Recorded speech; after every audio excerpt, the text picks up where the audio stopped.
Hello guys! Again, welcome to our Rjjj Fun TV USA. Ngayon, I'm going to share with you po kung paano lutuin ang shrimp fried rice. Isa pong napakadali at mabilis lang lutuin at kayang-kayang gawin ito within 5 minutes.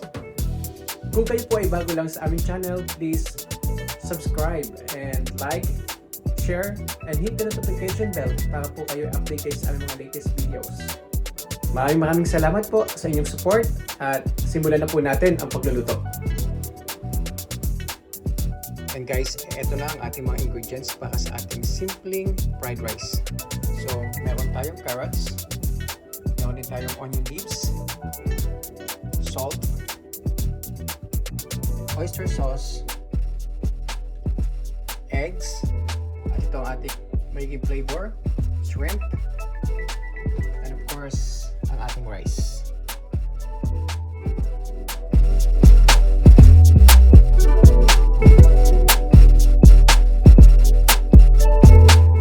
And this time guys, we're going to mix our egg sa ating rice.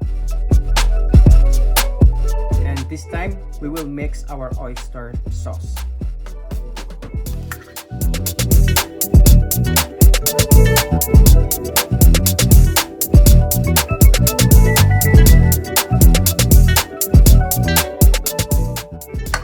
So, i-mix din natin siya very well. And also, habang hinahalo nyo na, let's add the salt na rin.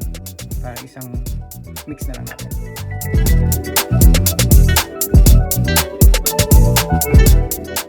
And guys, ito na yung ating rice.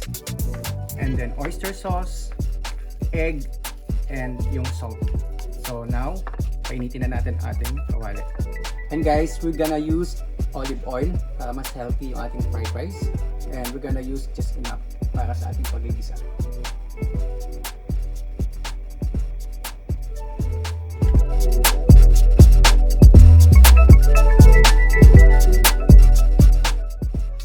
So guys, unahin na natin i-fry yung ating carrots.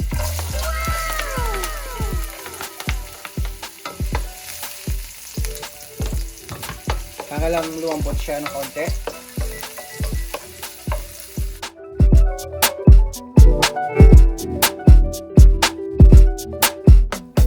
And then, maluluto na yung carrots na yan pag ating nilagay sa rice.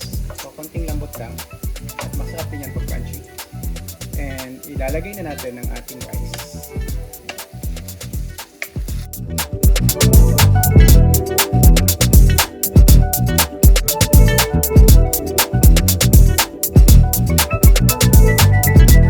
Tuloy-tuloy lang ang paghalo natin and make it sure bago natin i-add yung ating shrimp, makikita nyo sa rice na yung hiwa-hiwalay na siya.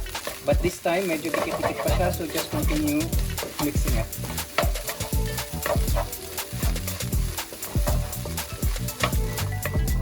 So guys, ilagay na natin yung ating onion stock. And pwede rin kayong maglagay ng iba pang vegetable na gusto nyo. So this time, ilagay lang natin yung onion stock. And mix lang uli natin.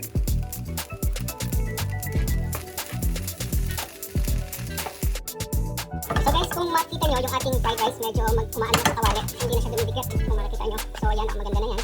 Pero konting pa ng konti sa mix natin. And sa vegetable ninyo, katulad sinabi ko, you can add some more like green peas. So anong gusto nyo yung vegetable? And this time, pwede na natin i-add yung ating flavor na shrimp.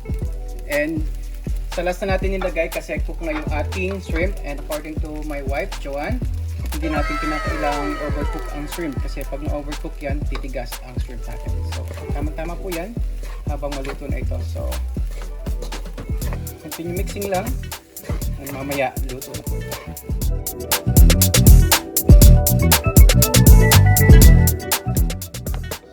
And now guys, we're done with our easy to cook shrimp fried rice.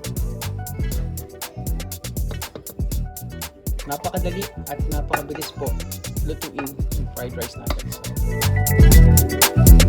Sana po nagustuhan niyo ito and you can try this one.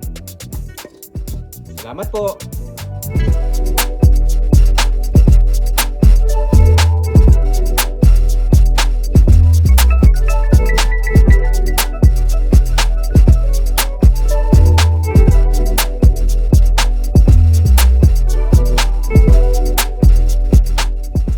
you for watching.